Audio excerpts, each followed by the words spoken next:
Good evening and welcome to the 40 Corner, the Champions League review show. I had plenty of action with the Champions League, with the Europa League, Conference League. You know, we got all the leagues going on, all the English teams involved. We got representation from Arsenal and Man United. We're going to have another rep from Arsenal, so it's going to be a bit Arsenal heavy, I'm afraid. But there we go. If you're in the chat and you're looking for a place to view your opinions and such like, you know, drop me a DM in Twitter or on WhatsApp or, you know, just in the comments. And we'll look at getting you on these shows and see what you got to say. In the meantime, please make sure you're liking, subscribing, and sharing the live. Thank you very much indeed. And welcome again to Bearded Pundit. How are you doing, my friend? I'm good as always, bro. I'm good as always. You could be better though, right? We all can. Yeah, I mean, it's not the worst result in the end, is it? To be fair. Bez, how are we doing, my friend? You have Good, no man. head at the moment, but yeah. How about now? You'll see my Yeah. head. Don't worry, you'll see my head So shortly. yeah, Just trying to take in Beauty Pundit's aura. You know the aura. Yeah. Or something else. But hey. Okay, yeah. Yeah. Whoa. We'll get to the Man United aura soon, but there we go. Yeah, I mean, have you watched all the games, the English teams games, or have you just watched your own team's games? What have you watched? I did watch Arsenal. Yeah, did you watch the Villa game? I got some clips from Villa. I didn't watch a full game. Yeah. Yeah. What did you think to them? What do you think to the performance of them? I watched Villa just to see what's the hype around Marcus Rashford's resurgence, right? Resurgence. I mean, it's not a Yeah. resurgence. It's just he's playing now, isn't it? I know. I wasn't impressed. Same old Marcus to me, man. I mean, I would say it's slightly better, to be fair. I mean, Not really. but you're going to say that. But I mean, I think it's in your interest anyway, isn't it, for him to do better? Correct. Yeah, it is. So he obviously brings in some kind of value, and you can sell him for a bigger fee, possibly, whatever. But I think he's a bit more of an impact player now, isn't he? Yeah, I believe so. I mean, he usually plays one or two games well, and then just goes back into a funk recently. So I guess that's what he did with Villa. Yeah, I mean, I've seen him come on as an actual sub replacement, and I've been quite impressed with him, to be fair. But when he's actually started games, I don't think he's that kind of an impact. It's a bit like Trossard for Arsenal, really, or certainly Trossard of last season, anyway. And we shouldn't be saying that about Marcus Rashford, right? I'm not saying you should, but I'm just saying that's my opinion on him rather than, you know. But yeah. I mean, I get for the profile of player Right. that he is, that you shouldn't necessarily be saying that, but you know, he's coming from doing nothing to at least doing something, I suppose. Come on. I mean, for me, we're hyping up two assists, League One against a League One on a championship side.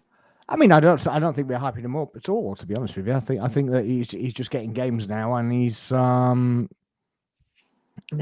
being a little more influential than he was. Let me ask you Arsenal fans something, right? What do you think was stopping Marcus Rashford from playing games under Amorim?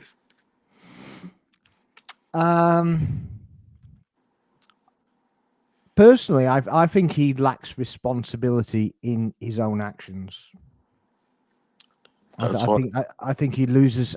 He hasn't got responsibility in himself, and I think once he gets a grip of that, then I think he'll do much better. But then I think the same about Sancho, to be honest. Sancho's very similar. Too many yes men around them. I don't necessarily think it's that. I think that maybe they got lost in a bit of their own hype, and they don't really perform on the pitch because of it. I actually, those are two players I actually like. And yesterday, yeah, it was yesterday. Barcelona played yesterday, right? Mm-hmm. I was watching the Barcelona game, and I'm watching Rafinha, Yeah. and I'm like, wow, that is a player who actually took in consideration the first season that he had at Barcelona and went to work on himself. Like, for me, like players like Sancho and Rashford, sit and watch Rafinha. People are actually giving this guy a Ballon d'Or shout right now. Mm. I mean, l- let's be real. He won't win That's it, it. but That's he's up there. it's going a He's bit in the far, though, isn't discussion. it? Yeah, he's in the discussion. Yeah, I mean that's definitely going a bit far for me, but yeah, it's he's performing consistently at least. Yeah, for a player who had a dreadful first season, man. Yeah, but I mean, again, a new league, wasn't it? So it's kind of what happens, isn't it, when you're basically going over new leagues and such like. But yeah, I don't know what Rashford's excuse is, to be fair. But I don't know. But like I said, he probably gets lost in his own hype for me. And like you say, it shouldn't really be the case. Have you watched any of Rashford, Bez? I have watched highlights. I watched a bit of the Villa game. He looks, again, Bidipan is no dig at you, my friend, but I'll say he looks more rejuvenated, shall we say in English. He looks more alive. He looks more aware of himself. Like the way he carries himself around the pitch. He seems that like he wants to prove a point to someone, you know? Someone might be the manager, might be the fans, you know, might be the owner even, It might be whoever. himself. Exactly. Obviously, number one, as you say yourself, number Yeah. one has to be prove yourself, as Bidipan alluded to. Excuse me, as he said, Yeah. Rafinha. He needs to look himself in the mirror to say Yeah. where I Yeah. went wrong, where I didn't improve my attitude. Because technically, United carried him like the king. That Rooney left, in no respect, and technically, striker-wise, he was the main go-to striker that carried that torch. I think from Rooney, if I'm correct. So I feel like Yeah. the spotlight got a bit too much for him. I think. And Yeah. somehow, somewhere, he again. I'm not here to criticize Rashford. I'm not here to criticize any footballer, but I'll say, as a football fan, as an influencer, his attitude let him down. Of course, he's Mm. a big personality, but he got influenced by someone. Might be Ronaldo. I'm just saying, I love Ronaldo as much. Might be someone who just told him, Rashford, you might have to be a bit, as hence the name, rash, to behave in such a way. But the way he I don't know. Look, I'll say this to you. Please, again, I'm not having a dig to any United fans, but I'm speaking as a football fan. He seemed like, there was an interview with him, I think he said, oh, why didn't your manager pick you? I think Amarin got asked this question. And he says, no, it's always down to me to be picked for the team. It is up to you, mate. You're the football player. You're the one who's on that squad list, who Yeah. clearly is there, for us. It's a bit like Alexis Sanchez treated us as well near the end, very disgusting. Not the way he left to go to United, but the way he treated us at the very end. You know what? I'm leaving Arsenal. Goodbye, farewell, see ta-ra. And I like Rashford. I have a few other things to say for another time, but I just feel right now I'm going to hold my reservation come end of the season. God knows where it'll go, but I feel a bit like he's been a bit, horrid to the club, to his own manager, at least Amarin, at least, shall we say. Mm. But now that's what I have to say. Yeah. Tabs, did you see anything of the Villa game and Rashford? Welcome in, by the way. Which Villa game? What the one against? Yeah, the one against Brugge. Bruges, Brugge. whatever you No, call I it. was, Yeah. I was too busy celebrating Carnival in Eindhoven, so I missed Fair enough. I missed that.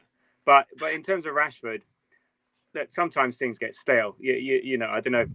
Even in jobs, you've been in a job long enough, things change around you. It's sometimes things get stale, and maybe a change is what's needed. And I think it's a two-way thing. The club and the way the club's being run at the moment is not exactly inspiring.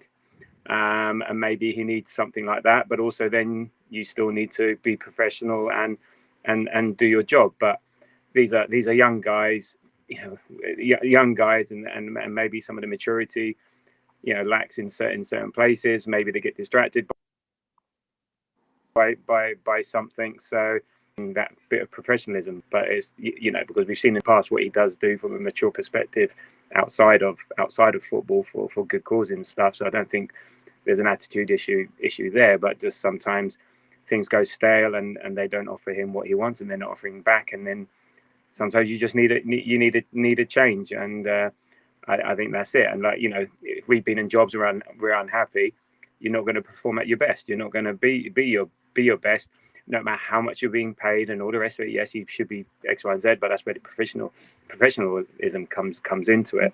So I just think, and it all depends where the power lies. Maybe there were times when he had the power, and then maybe Amarin's trying to get that power back, and which is what's needed. And it's just, and this happens sports all over the world, in all sorts of sports, the power dynamic, and basically, it just doesn't. Sometimes it just goes wrong, and say, right, thank you very much. The only problem is that Man United have put him on such a massive wage that they could not shift him earlier. They could not get rid of him earlier. Otherwise, I think they would have sold him, because he's on 300, 350 a week for his performances. He's really going to be paying that. The only clubs that can afford that, City, they're not going to buy him. Chelsea, Man United. That's it. And he's at one of them already, and he's not wanted there. So, he was sort of caught between a rock and a hard place, and he's under contract, so he's also within his rights to stay there and keep claiming the wages. So it's I think fault lies on both sides of the coin, and it just these things happen. Yeah, I mean, I heard it recently in the week that that Kobe Mainu was going to be put on £180,000 a week, and I'm like, yeah, right, okay, so you're basically removing staff. Let's go with that. Well, I don't want to get into a political thing of whether it's right or wrong that they're removing staff and stuff, but they're removing staff, and then they're going to put, is he 20 now? Yeah, I think he's 20 on £180,000 a week from like 50 grand a week or something, and it's just like, when will they ever learn? Will they ever learn? But it just seems a bit crazy to me. For me, go on. For me, it's more from the agent side. That's how I see it, because I want to believe that the people that are in charge now are more cautious when it comes to money, just by all the cuts, as you mentioned, around the club.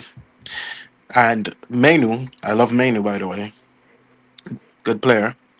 He's not deserving of 180 just yet. He's nowhere close to that wage yet. So I'm totally against that. If it's even being entertained by upper management.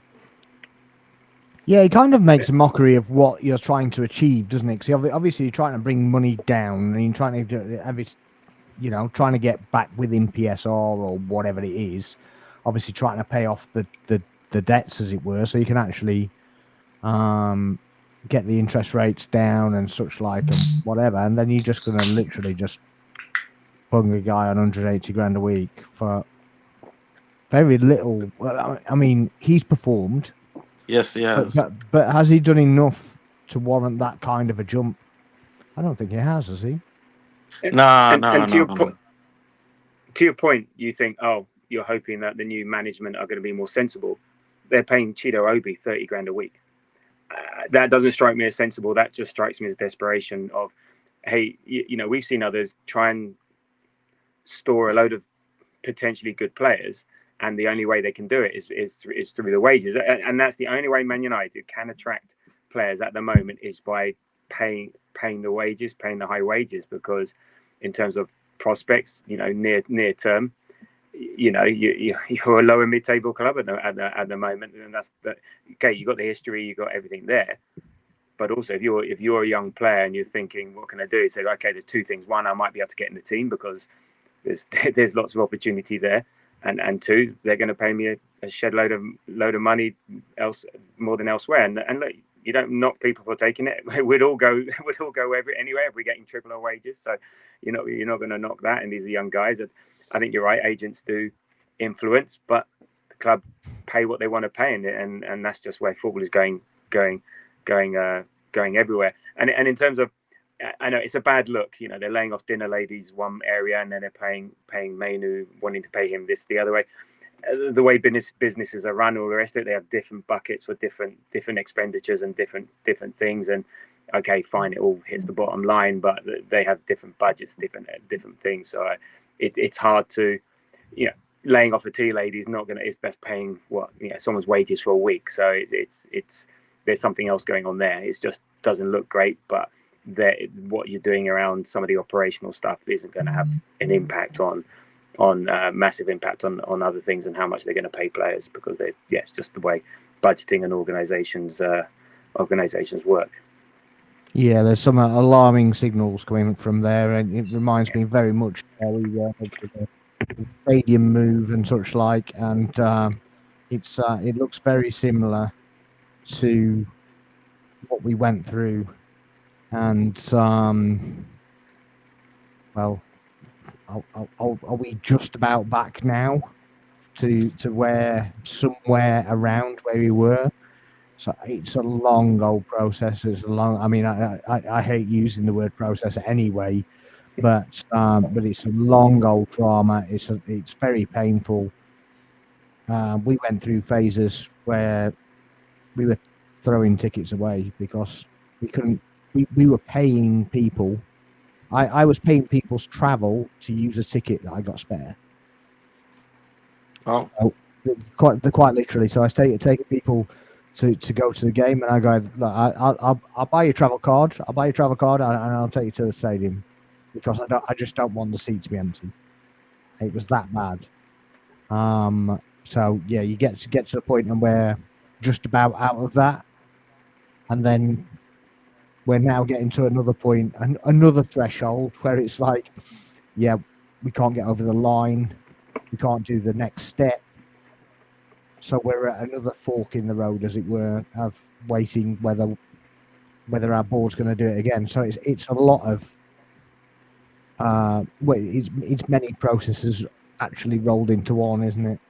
At the end of the day, so. If you're going down the same route that we're going, and the stadium and everything needs paying for, yeah, was it 3 years you said to me that you were going to win the league? yeah, and I'm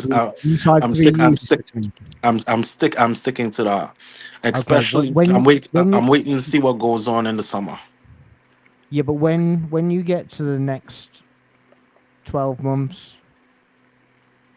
I think you might have to reassess that one. But I mean, I worry for United, because I like the rivalry we used to have, and it's sad because we've been there. We know how it feels to be every week just going, who we crumbling to this week. Here's what I would say to that, right? And you guys can feel free to correct me. Some of this team, right? I think we came third with Ten Hag, if I'm not mistaken, right? Yeah. So to go from third to 14th, right? That's a massive drop off, right? Can I just say something though? Yeah. I think because he was second when it was second wasn't it, with Ten Hag? Second. Was he second or third? Second or third, one of them, right? I can't remember now, but I think it was one or the other. But was it second? It can't be. Ten Hag was only there for 2 years, and we were second for the last 2 years. So third, right? Third. Yeah. Yeah, but and Liverpool were one of the third one of those years, and Liverpool then finished fifth. So yeah, it might have been 22, 23. But when everybody talks about Arsenal only being there because everybody else was crap, I think that was actually the case for United. Nah. They were second. Okay, so they were second in 2021, and then sixth, and then third, then eighth, and then 14th. Yeah. So Chelsea changed manager. Did they change manager twice that year? 21. So they went from Lampard to Tuchel, didn't they? 21, because Tuchel won the Champions League. Yeah, 2021 they finished behind City. So City won 86, Man United 74, Liverpool 69, Chelsea 67, and Arsenal. Oh god, and I think the one time behind Tottenham, we were 8th in 60. Yeah, on 61. Yeah. So we were bad. Spurs were bad. Villa hadn't come up yet. Nah. Not quite. Yeah, none of the other basically teams have come up yet. Your camera's not on, Bez, by the way. I think you were there. I think it was a default setting. I don't think it was a true reflection of this. I think it was a reflection of the standard of the league. I don't think you necessarily. Yeah, coming second on 74 points. Coming second on 74 points. You know, again, Liverpool have been on 90 and not even won, and Arsenal have been on 89, and and all the rest of it. So second on 74, that's quite a low bar to be in second place. I think there was a lot of teams behind City just taking points of each other. So Liverpool, Chelsea, even Leicester finished sixth. West Ham. I'm not saying that to be. I wasn't saying that to be nasty. I was saying that to be. No, I'm listening. It was a reflection of the actual league at that point, and I don't think it was the quality that it is now.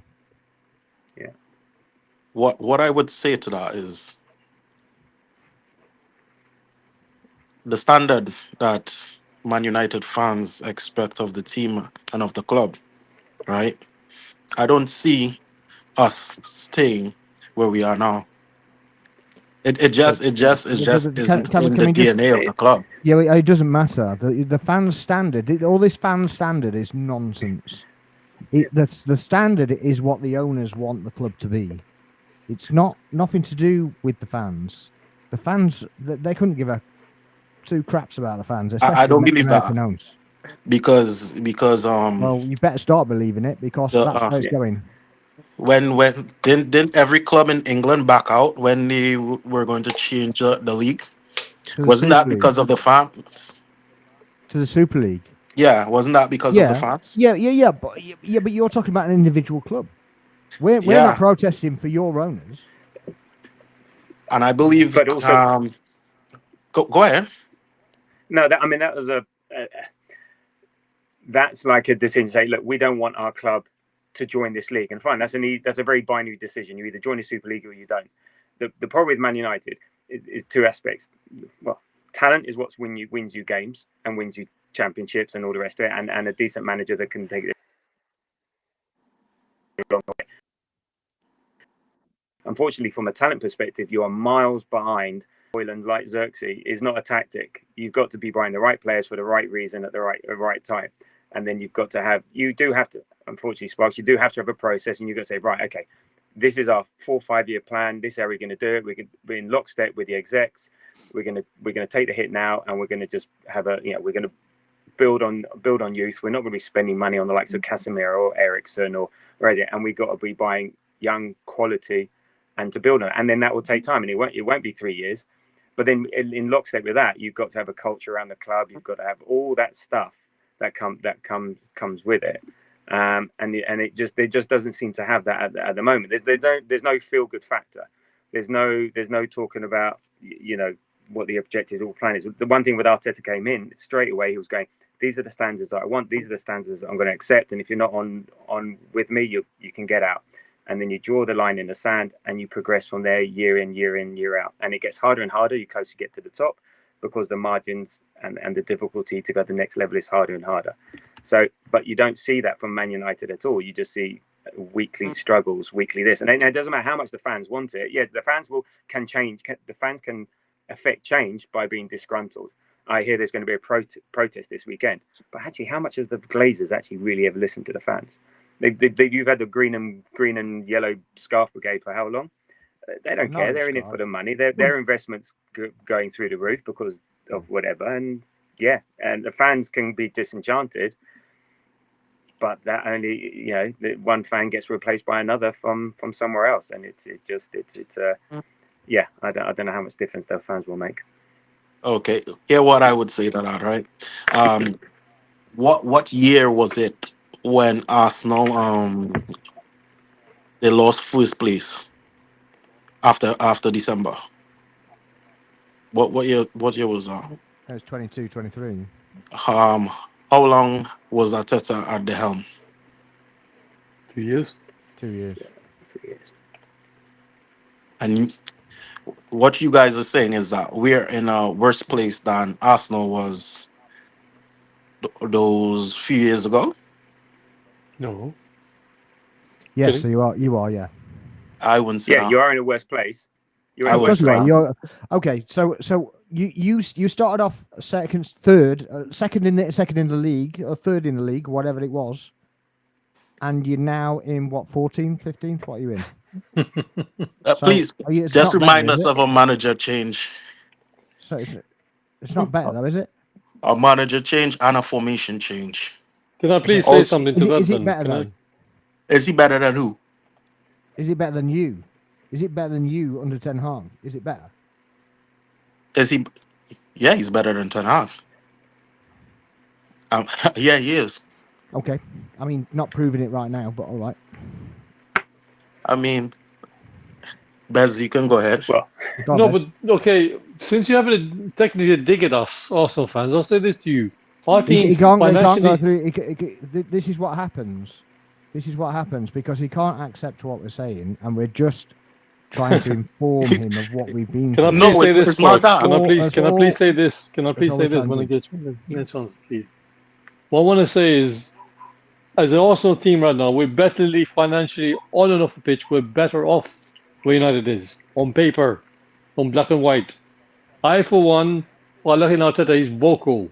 Yes, you can have what it managers you want, bearded pundit. But stability is very important. Will be the team, will be the fans, will be the owners, will be the city. Even the city. From what I hear, your city even is crumbling. Like in through this adversity, technically us, we're kind of like okay, as Spurs says, it's not progress, but somehow somewhere we've come a long way, Arsenal, from that Banta era, from that period you were like kind of like there, and then you fight relegation, my friend. You technically nowhere to be seen in the table. I'm sorry, but you nowhere to be seen. Oh, have I scared him? No. Hello? Basically, I'll get my own back on this now. I feel I have to say this in our behalf as an Arsenal family. Beard upon it, technically, I'll have a dig at your team, not to you, but your team. Right now, you're fighting relegation. Right now, you know it to be seen. Literally, the table. I was looking at the table like, where's United? I love our rivalry. That's sports. I love the rivalry too. I hate your guts as a team. Huh, I'll scare them again. But I'll say this. I'll keep it concise, Sparks. I promise you. I want to have an argument about Arsenal being, right now where we are. But I'll say, since having a dig at us, I'm going to give my own piece of remedy. Am I'll I say moving? this. You're unstable, mate. You're Yes. unstable. Sorry about that. Yeah, it's all It's right. fine. But can you hear what I'm saying, though, to you? I'm not having a dig at you, but I'm having a dig at you No, at your comments.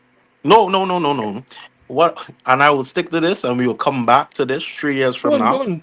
Go on, go on. And okay, good. I'm telling you, we're not in a worse place than Arsenal was those couple years ago.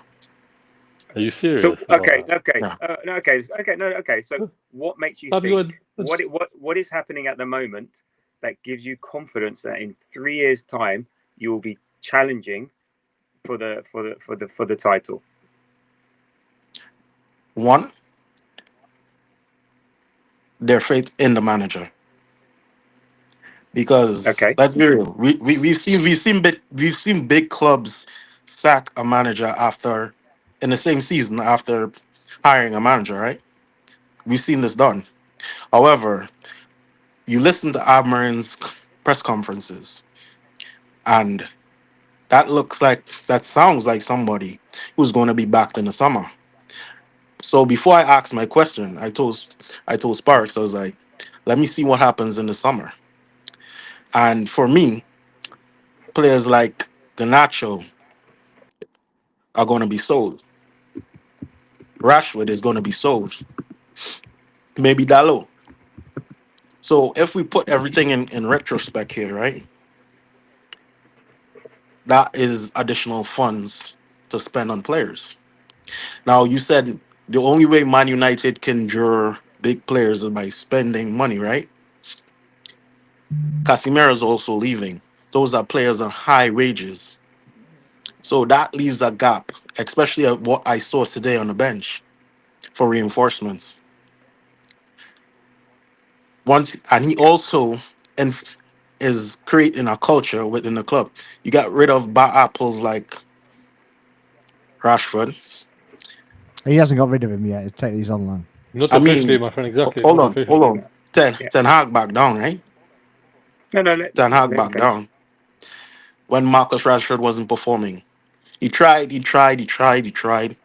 Party after party, Marcus went. And he still backed down and had him in the starting lineup. That's not so with Amarin. He dug his toes in and was like, "You're not coming in my starting lineup."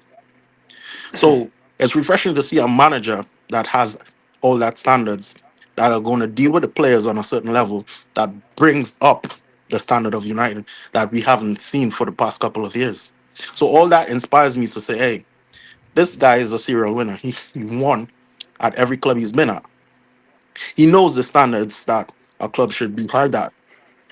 So did Ange, by the Come way. on, But yeah, man. That's that's fine. Tottenham. You're on the same level, They're aren't you, above, now, right now? they're above you in the Never, league. never, never, never, never. Well, you are. Okay. Okay.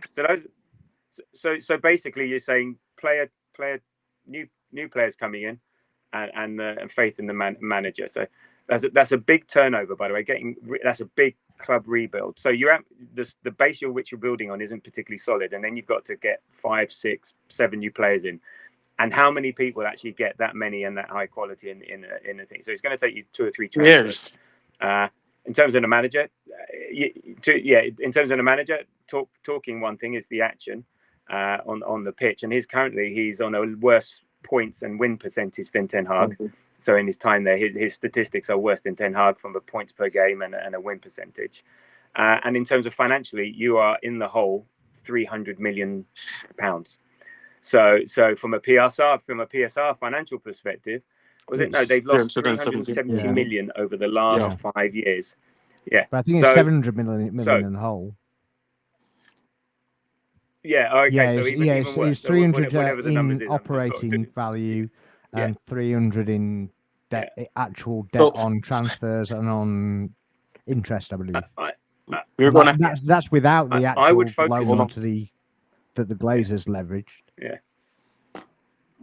Yeah, I would just focus on being a good mid-table club for a few years, getting a good foundation, and starting again. Hold on. No, I don't mean this in any disrespectful way. Yes, you do. It's fine. We are that holding on to mid-table, blah blah blah blah blah. That's for Arsenal. That's for Spurs. That's for Villa. And as much as I'm on an Arsenal channel, to help. He's a bad man, guys. He's a bad man. Sorry, but you can't take defeat like a man. We're trying to deal with facts rather than fiction here. We're trying to deal with facts and showcase to you that, okay, you can have aspirations, but you need to build them on solid foundations. And at the moment, those solid foundations do not exist. Yeah. And until you've got that there, you can hope for what you want. It's unfortunately you cannot tell me that there's you may have confidence in the manager. Fine, he seems a nice guy, and he talks a good game. But the proof is what I'm putting on the pitch. Yeah, and then let's come back to this debate in November. Oh, we will. Don't worry about that. Just more than happy. Noted. Everybody, save this.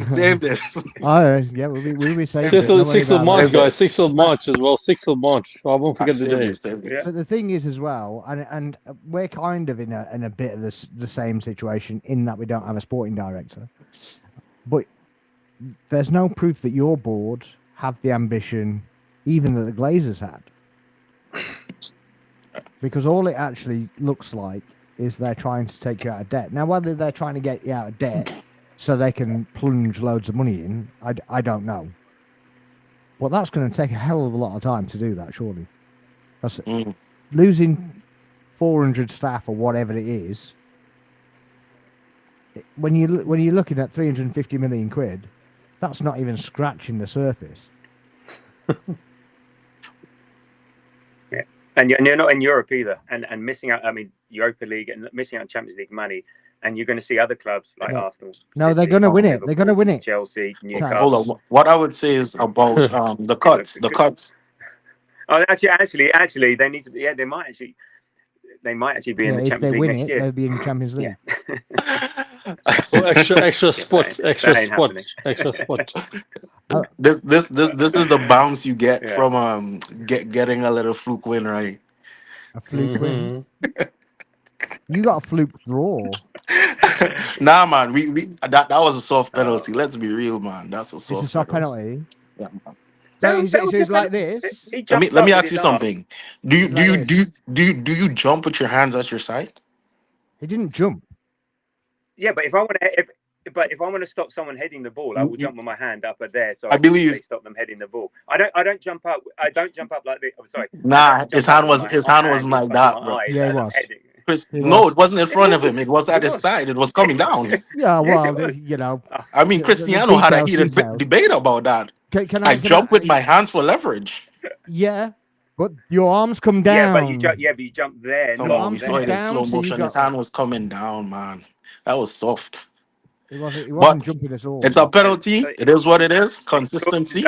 Don't talk to us about soft penalties in Europe because we had it in Yeah, Inter Milan, that was even worse. That was shit, anyway. That was shit. That was from ridiculous. about 1 foot away. It literally just come off his own foot onto his hand.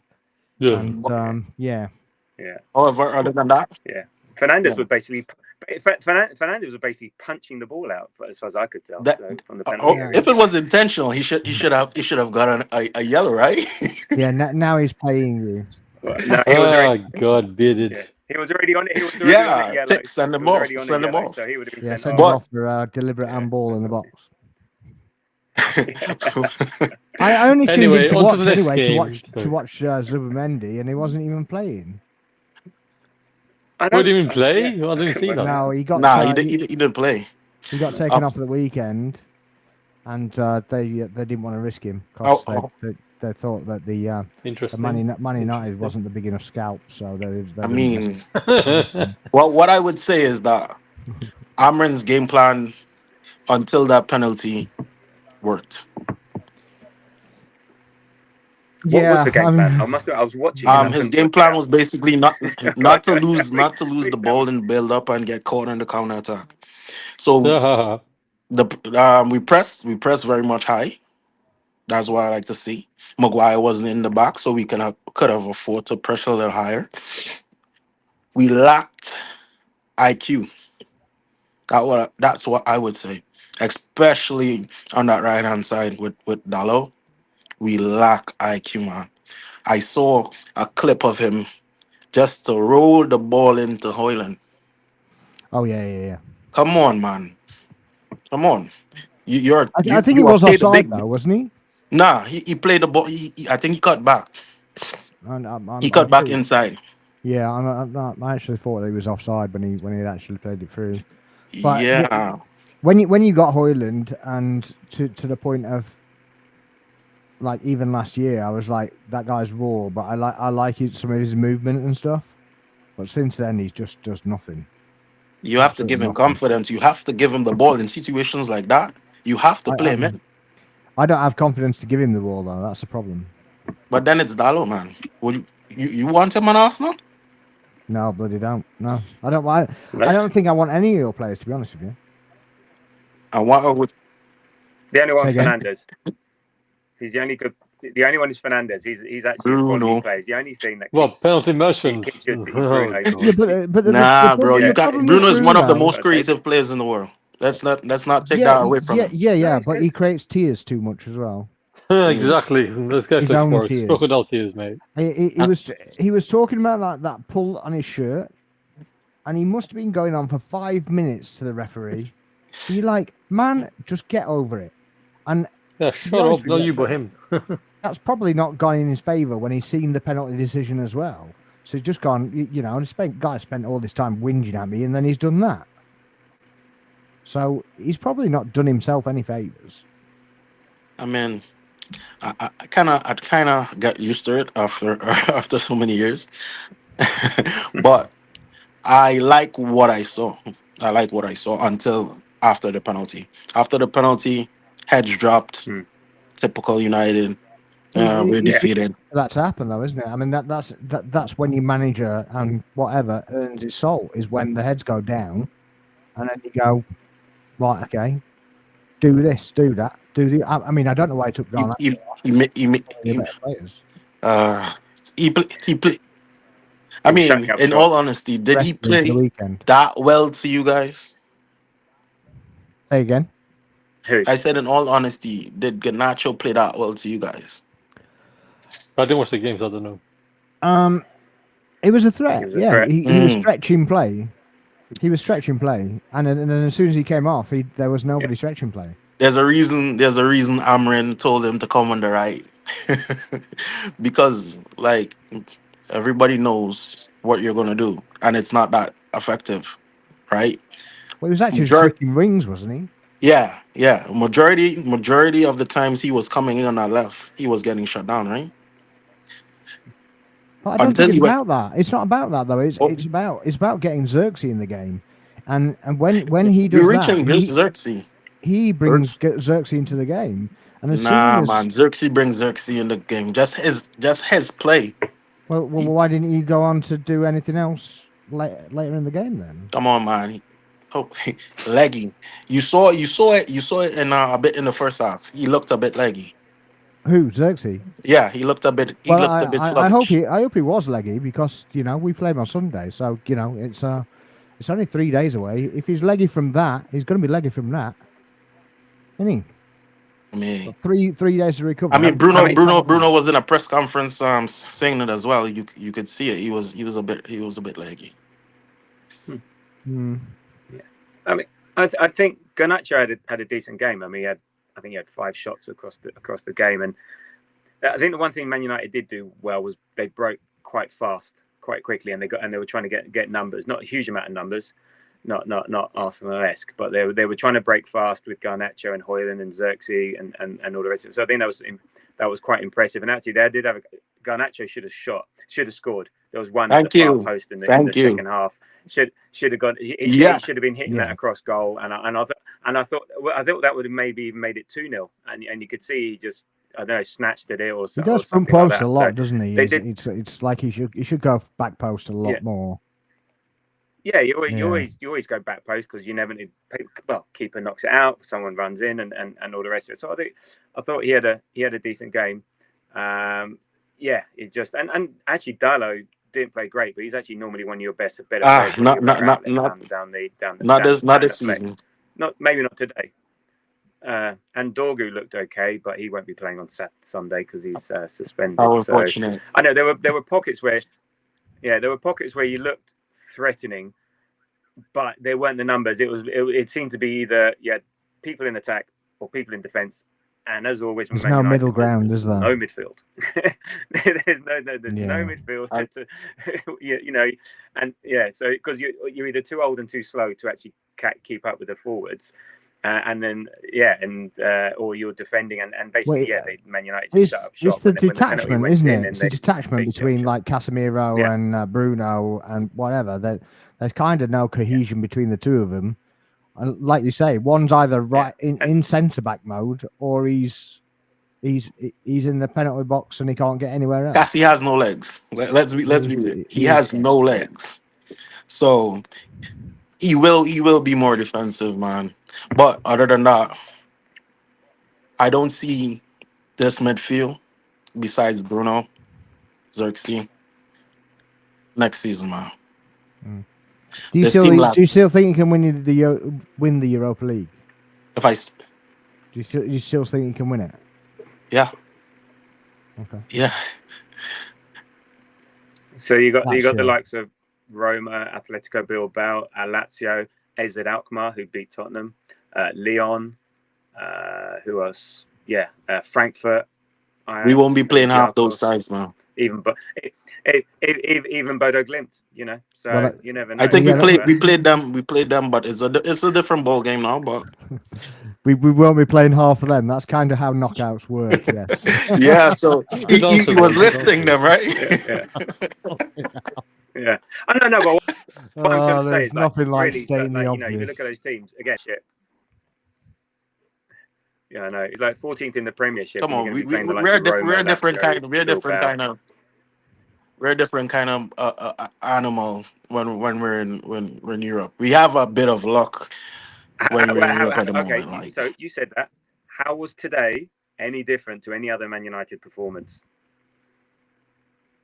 today, I How, saw a bit more how control. today in Europe? Yeah, How was today I today in saw a Europe? bit. Yeah, I saw a bit more control. I saw a higher line that I wanted to see. But what we keep lacking, as I said before, football IQ and finishing, man. That is the two key factors right now. That, yeah. If Hoyland goes down, we have no striker in Europe. Yeah, and hold on. You might say, So- hold on. Yeah. You might say that. You're That's talking to so what? three people who have no forward line.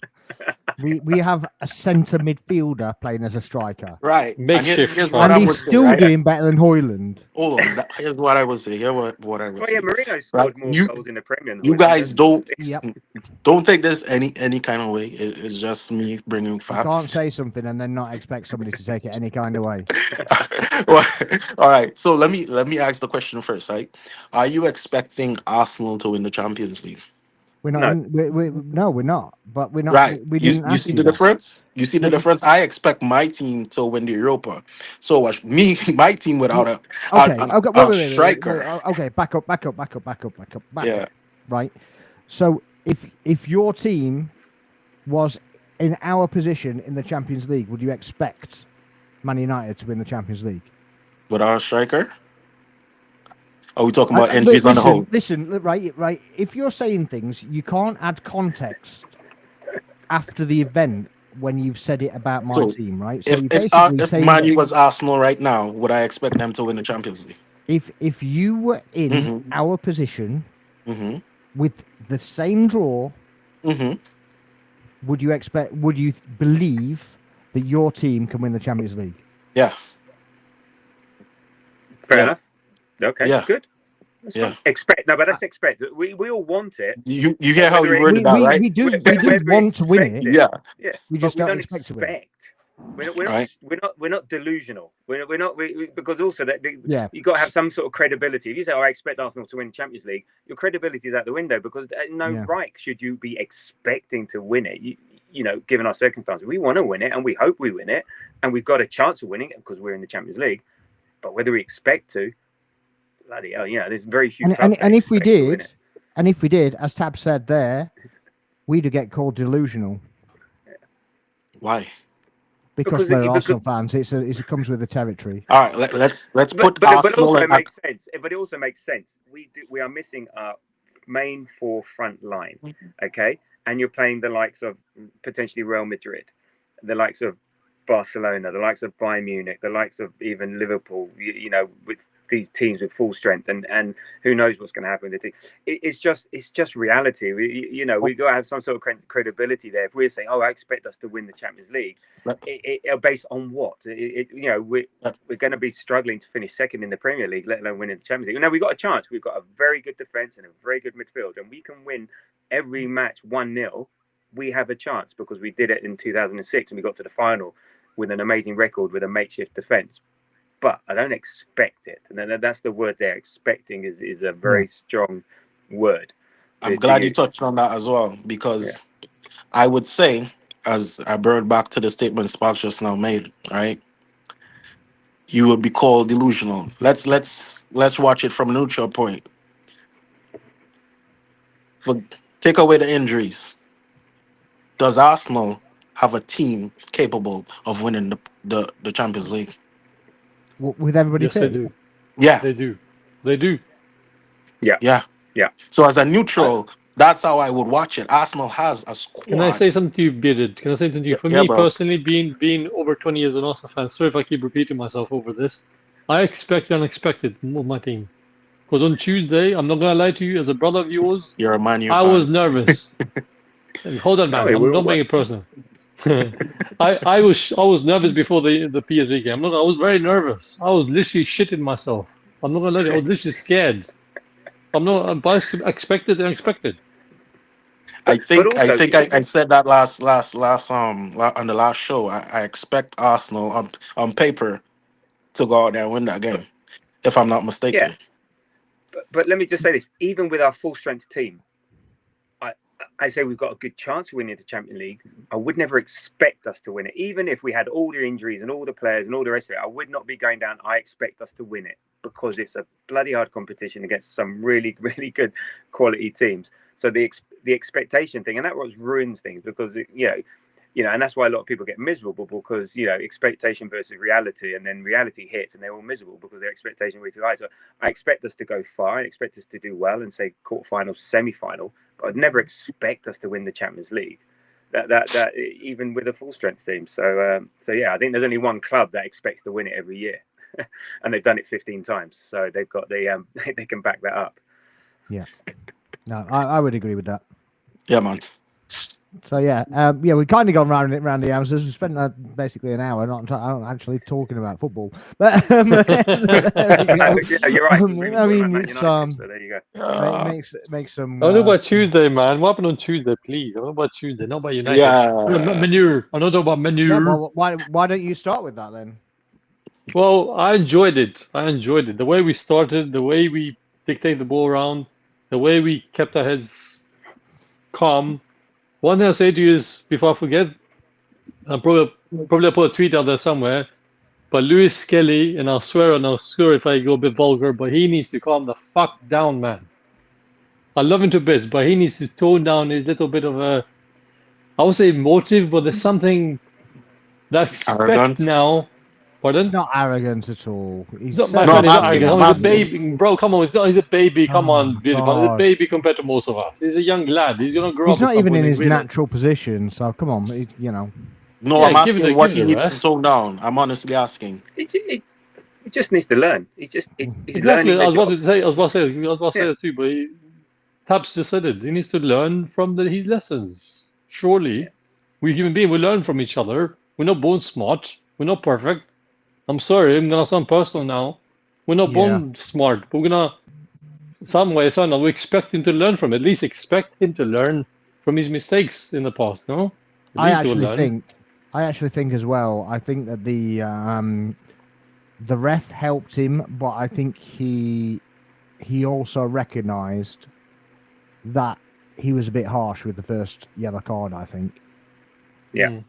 I think it was a very soft yellow card to start off with. First one. Don't get me wrong. I think the second one is a nailed-on second yellow, and I think we got away with one. But I think we got away with it purely because he kind of reflected on it and went, "Okay, maybe I didn't have to give a yellow for that." I think the ball ran out of play. So it's not like he stopped the player from getting the ball because but the player, it was one where he kicked it past him. He was never going to get it. So I think there was also an element of, it's not like he stopped him putting a cross in because he was never going to get there. So I think there was a few things that, like I said, I think you got that right with the first one was soft. I think if it was De Jong again, he was inviting contact at every available opportunity, then falling over and saying, and Perisic. And but they were inviting contact. That idiot. Sorry, Tal, but that idiot. Yeah, so it wasn't like it was like 50-50. They would run into the player, fall over. So what did he do? So yeah, I think those two things. You're right. It was like the ball was going out of play, so he didn't stop an attack, and the fact that this first one was soft, and I think he molded the two together, and yeah. I mean, we were 2-0 up at the time, so it would have changed the dynamics of the game. But and yeah, look, he's learning the job, and it's just, even seasoned defenders do it. It's just like, you don't have to stop the ball. You just need to affect the cross. You need to make sure that you don't let him get across. And I think it's just have stand up, figuring that out. Yeah. Exactly. So I don't blame himself, and I would not be too harsh on him. He's learning. He's 18, for crying out loud. He's learning a new position, so it's part of the experience. And sometimes when you're developing these players, this is the cost of doing it. They don't come in fully formed. And as Bez said, and Spark said, you learn on the job sometimes. And the manager learned as well, which is another good point, isn't it? Because he didn't leave him on to kind of do another dodgy tackle. You could see him specifically say to him, "Don't go in for a tackle. Let him go. If anybody's going, let him go, and give me a chance to put somebody else on that's warmed up." So I think that was good for him as well. So yeah. Partly, I'm sorry to ring him up. I don't want to use him as save, but partly did look himself as well on Tuesday a little bit. I don't know. He didn't look himself at all. He was fine. He wasn't one of the players that stood out. Yeah, like he didn't dictate the game, shall I say to you, but one like he didn't look himself, shall I say to you?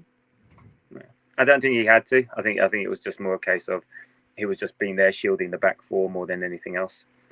True, but just his penalty he gave it was a bit horrid, but I guess it's to be expected by a midfielder. He has those moments, though, doesn't he? He does. It's one of those ones. Apparently, De Jong had a word with the ref before the corner, so the ref was then looking at De Jong. It was the only thing really going on. But you've seen these things, you've seen them not given, or you see all this stuff going on, and if the referee's not looking, so he didn't need to do it. It's just one of those moments you get caught in the moment, and a bit of it looks worse than it was, and I'm sure if he didn't have to go down, but he's obviously going to claim it. Luckily, it didn't cost us and didn't really make that much of a difference. But it was a bit silly. Luckily there was enough good performances around him to make up for any shortfalls on his side.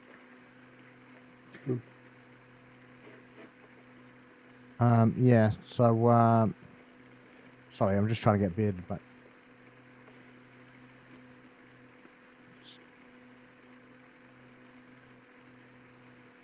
I'm sorry.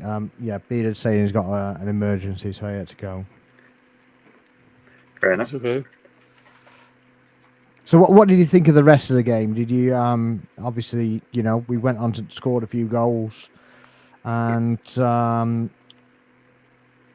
our record away in the knockout stages of Champions League. So what did you make of that? It was funny. It was good fun. It was good fun. I said I was fortunate enough to be there, and oh, you went, did you? Yeah. You mentioned this. Mm-hmm. Yeah, and it was So it was. I mean, it was great to see. It was a really good performance. We have to caveat it with PSV weren't that particularly great, and some of the luck went our way. They hit the crossbar, and then we went straight away and scored. But I think up until then, I think we were the better team, the more dominant team. You could see we were playing just more fluently, getting more players up the pitch, breaking faster, just getting numbers in and around the box. All in all, it was a superb performance, and we took our chances. Beforehand we hadn't been taking our chances, we hadn't been creating everything turned to goals, as they say. So it was just nice to see, and I think we freed the shackles a bit, and we're able to show our true personality in terms of how we played. And you had some great performances like from Ranieri, from Rice, from Timber, and Calafiori, and even Trossard. So I think it was a good all-round team performance, and it was nice to see some positivity and confidence going in. And it was just it just got funny because once it got 5-1, 6-1, it was sort of like, what the hell's going on? We were laughing more than celebrating when we were going to 6 and 7. It was like, what was going on? So it was the irony is that we get this record and we're missing our 4 best forwards. It's like, it's ridiculous how things happen. Who can predict these sort of things? It's nuts. Yeah, the handbrake definitely came off, didn't it? It was just literally just I heard somebody say it on another stream actually, and I was like, that's kind of what we're missing. It's like the no fucks given switch. Do you know what I mean? and it's just like, yeah, I don't care about defending, don't care about that. Just literally going to go all guns blazing and just see what happens. And that's what seemed to happen. You know, it was just like literally just like, well, we don't care. We're just going to go for it, sort of thing. And You know what's funny you say that? Sorry if I cut you both off. But if you remind me of like the Germany-Brazil game in 2014, and Germany just realized, you know what? Just now, stop now, stop. You know, just stop scoring now. Just play football. You know. Yeah, I remember that one well. I think there was a few things in our favour. I think we had the lead up to the game. We had like 6 days to prepare. So I think that really helped not having a game at the weekend away. So there's less of the stress. You know that you get the intensity maybe at the Emirates and the crowd and all the rest of it. And I think also we started to show signs against Forest that we were improving. We just didn't have any creativity, but we were a bit more solid, you know, compared to the West Ham game. And I just think it was just a case of we you know, there's a bit of a, when you're missing players, there's also a shock to the system. There's, like, say Havertz, we're so used to playing with Havertz at that central striker, that central focal point, and he's involved in so much, you know, on and off the ball, that it takes a while sometimes to get used to a new team, a new formation, and a new thing, and then suddenly, okay, you know, a couple of things go your way, and the freedom gets there, the confidence gets there. So I think there's a number of things that just all fell into place for us for the result to happen. But the thing is, still to score 7 goals away from home, that doesn't happen. You know, even when the best teams do it and everything's going perfectly well, they still don't go and score 7. And PSV have not lost at home, or they've only lost once in the last 2.5 years at home. So you add all that into the equation, it's an incredible result, you know, given all the circumstances and everything to get that result. And some of the goals we scored were superb. Like Waneri's goal was lovely. Calafiori's goal was class. You know, we had it was superb. So I think yeah, there's things went in our favour, but we still had to work. Yeah, we still had to do a lot to get 7 goals, which is not normal. Yeah, I love the link-up play actually from Calafiori to like Trossard, and he was linking up with Odegaard pretty well as well. It just added a new, I don't know, a bit more variety, didn't it? Just like something, and an unknown factor into there that, you know, didn't really need a substitution. It just relied on somebody else playing a little bit differently. Yeah, you didn't need a back four. So you know, obviously we don't play with a back four anyway. They all invert and do whatever anyway. But he literally just went, well, I'm just playing up here. Well, there were times watching it, and it may not come across on TV, like looking, why is Timber there? Timber was sometimes our centre forward.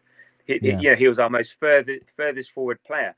And you're a defender, he's the right back, and he's now there. Do I mark him? Do I leave him? What do I do? It creates confusion in there. And again, the same with Calafiori. You know, when he scored his goal, that's a left back making a run inside the right hand channel and finishing like a centre forward. That was like, and so how do you defend against that? So when it works, it's brilliant. And you know, again, you know, playing as a team against a team like PSV, it made it easier. But even then, when we come against harder teams and more challenging teams, if we get this in sync and we're able to do this and leverage our fullbacks to help with attack, it's hard to defend against. And you know, attack is the best form of defense. So then, you know, anyone that has wingers and they or wing backs and they say, okay, we're going to attack down the line, well, I say, well, my choice is to either let these fullbacks go, or I have to defend, and therefore, you know, instead of defending with a back 3, it'll be back 5. So like against Man United at Sunday, that's what I'm expecting. So yeah, it was like it was agents of chaos, as they say, just running havoc, and it was, yeah, again, really odd to. It was superb to see, and when it works, it looks fantastic. It also seemed to make the likes of De Jong and Perisic quite isolated. It was just like, well, they're left alone, but they can't get a ball to them because there's so many players actually in front of them that there's nowhere balls getting to them anyway. I mean, I didn't like the way the Perisic was literally just seemed to be on Tom Daly's diving team, but you know, so that was a bit annoying. But I don't know if you saw pictures. If you were there, did you see pictures of De Jong when he De went Jong on the on bench? De Jong on the bench. No, I saw them after. Don't worry, I was all over the socials afterwards, and that was I don't know if he was asleep or he was just like in I think he shock was and just just like yeah. exhausted, just mortified of what's just gone on. Because as you say, Yeah, no. I heard in commentary he said that they'd lost one game in 52 games at the Philips two Stadium. and a half years. Yeah, at home. Yeah. So to do that, I mean, obviously they would be a bit shell shocked, wouldn't they? Yeah. This is not a normal performance. It is a freak performance. Yeah, for sure. Absolutely, or freak scoring goals, and we had 2 goals disallowed as well. So it's just one of those evenings.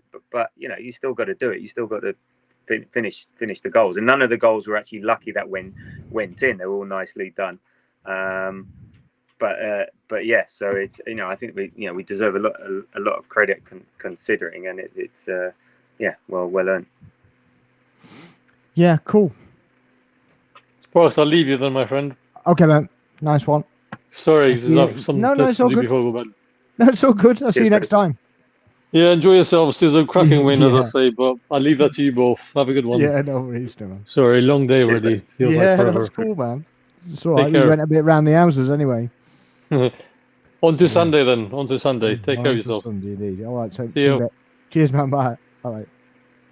Cheers. Yeah. Did you see any other games on the on our match day, or was it just that?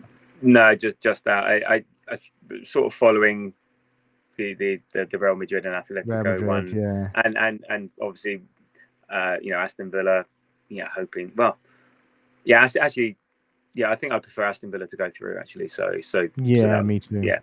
Yeah, and then I watched Liverpool yesterday. That was like smash and grab. If that is the true definition of a smashing. Just a smash and grab sort of thing. But, how do you see that then? Because obviously they defended like their lives depended on it, which fair enough. There's been no dark arts and no Stoke FC today, because obviously their fans are okay with it. So they don't. There's no comeback on them because it's them giving comeback to everybody else, isn't it? So. I think fair play to them. I mean, I would take it if that was us.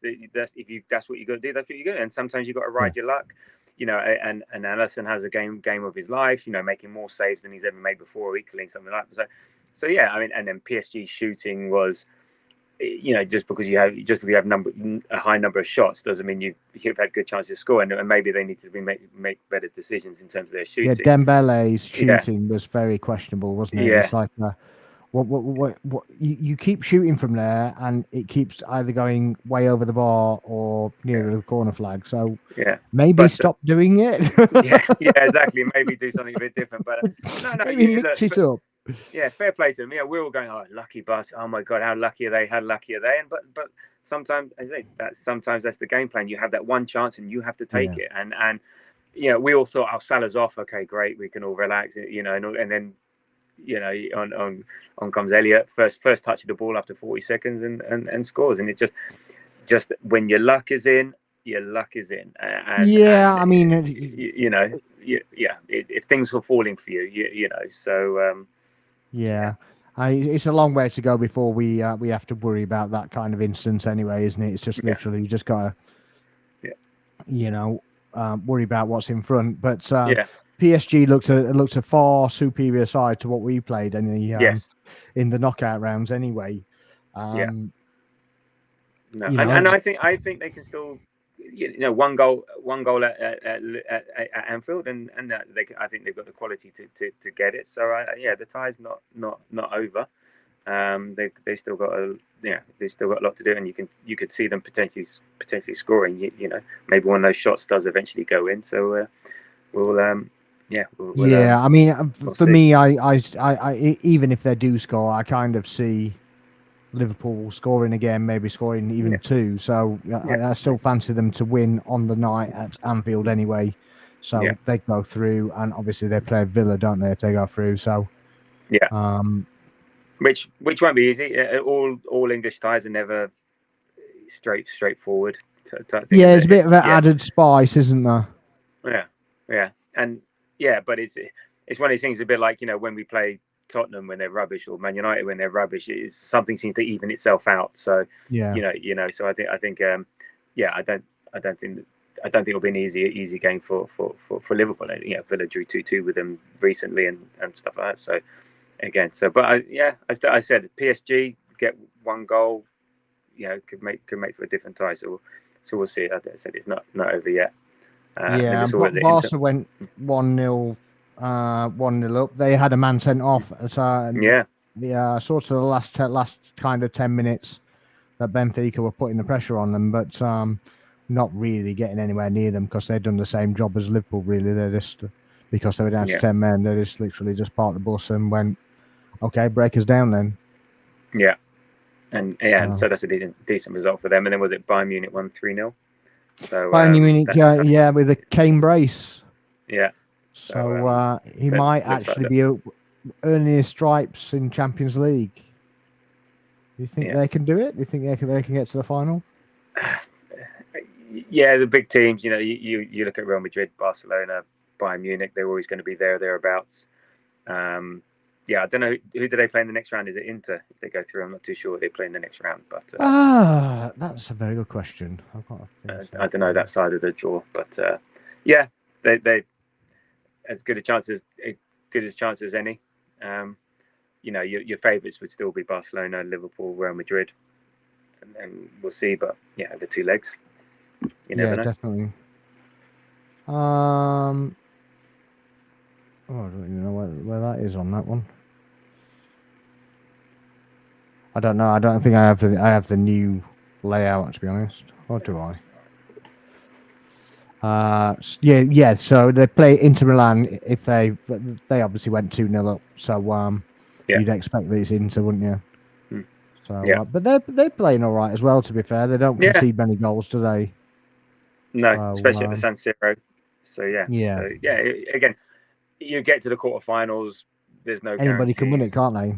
Yeah, exactly. Apart from us, but apart from if you got Real Madrid and you've got no attack. Who would you rather have, Real Madrid or Atletico? From a footballing point of view, from a result point of view, I'd rather have Atletico Madrid. From the romantic point of view, I'd rather have Real Madrid. Do you know what I mean? But the romantic thing only really comes into play if you're in a semi-final or a final, for me. So I want the easiest possible. You say that. Who do we struggle against? We struggle against teams that are defensively solid, low block. Yeah, but Madrid don't play. Atletico don't play like that anymore. They do, but not all the time. Okay, because it's very Simeone, isn't it? So do we want to play a gnarly team who are very defensively solid, or do we want to play a team like Harlem Globetrotters who need loads of space? So it's even football wise, Real Madrid might be the better game for us because there's going to be more opportunity for us potentially. I don't know. I'm not going to spend too much time thinking about it because it's going to be difficult either way. So I think Real Madrid will be a massive occasion. I mean, I've kind of missed the boat to get tickets, but to get over there now. So I kind of wish I'd just done it in the first place, knowing that it was all Madrid and I'd just got a ticket, just a flight, no matter what. Yeah. But I think there was a lot of people during the second half of the PSV game booking flights to Madrid. Yeah. Well, you know it's Madrid, didn't you? So it's literally just a case of getting a flight over and a hotel somewhere central to the both of them, really. Yeah, exactly. But, there we go. So I mean, obviously we're through that. We shouldn't have to really worry about what squad we put out on Sunday. We should just go literally all guns blazing, and then substitute as required. Yeah. What Man United or PSV? Yeah, next Man week? Sorry. United. That's it. Yeah, we don't have to worry about the PSV game. So no, we put our strongest team and we go for it. We don't have to worry too much about PSV because I think we'll respect the competition, but Sterling's going to get a start.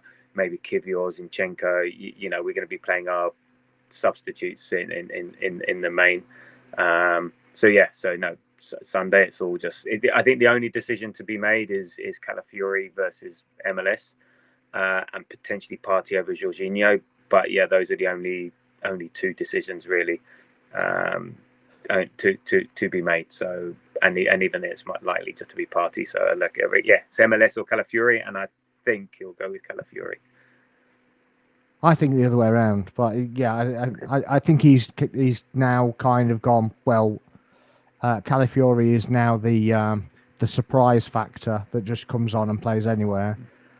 Lewis Skelly's a bit more stability, so he kind of inverts into midfield, and then he comes back to his position. So he's not quite so erratic in his positioning. If we go a goal or two up, then I think that will be a case of Skelly comes off and Calafiori goes on, and he can kind of have a bit of a field day. But I do feel that there's going to be a bit of low block going on. Or at least a mid block. No, definitely. So only reason MLS is just to protect him. I think there's just a lot of stuff going around him at the moment, rightly or wrongly, whatever. Still learning. Just maybe to take him out of the spotlight, take him out of the limelight a bit, and just not be a lightning rod for whatever happens. And I think just maybe for his development. We bought Calafiori for a reason and stuff, so there's no harm in him starting. So I think that's the main reason. Also, he played really well against PSV, and PSV leave loads of gaps in midfield. Well, so do Man United. But you're right. I think we will be facing the thing is with Man United, they're going to play us like the team that they are. They're a team that are in 14th in the league, playing the second team in the league. So they're going to be defensive, not give up much, try and play in the breaks, and we're going to struggle. So So yeah, you're right. I think there'll be a bit of mid block, a bit of low block, and it's just how we're going to counter that, and maybe which of Calafiori and MLS is better to help that, because we are using our fullbacks to attack. Ben White is still not fit enough, I don't think, to start, and Timber had a superb game on Tuesday. So it's going to be tough, but it's Man United. I mean, the one thing I ask is that we play the team, not the badge. We always seem to go to Man United, and no matter how bad they are, we seem to just play the badge. And like last year, we only just scraped a 1-0 win. Now I'll take it, but we always something. I don't know what the opposite of kryptonite is, but we are that to Man United. They raise their game. Yeah, we always seem to get kicked off the park a little bit and just not give it back. That's the thing, and I just want in the first few minutes, the first time to get a kick, to actually give a bit back and just raise a bit of awareness to it, because a lot of times we're just too passive with it. Let them do it, and and by the time you've done it 10 times, they've scored a goal, haven't they? Yeah. So I'm just hoping something similar to PSV, take advantage of our chances. We will be on the front foot. I think maybe this will be a bit of renewed confidence. Hopefully Odegaard is now got that spring in his step.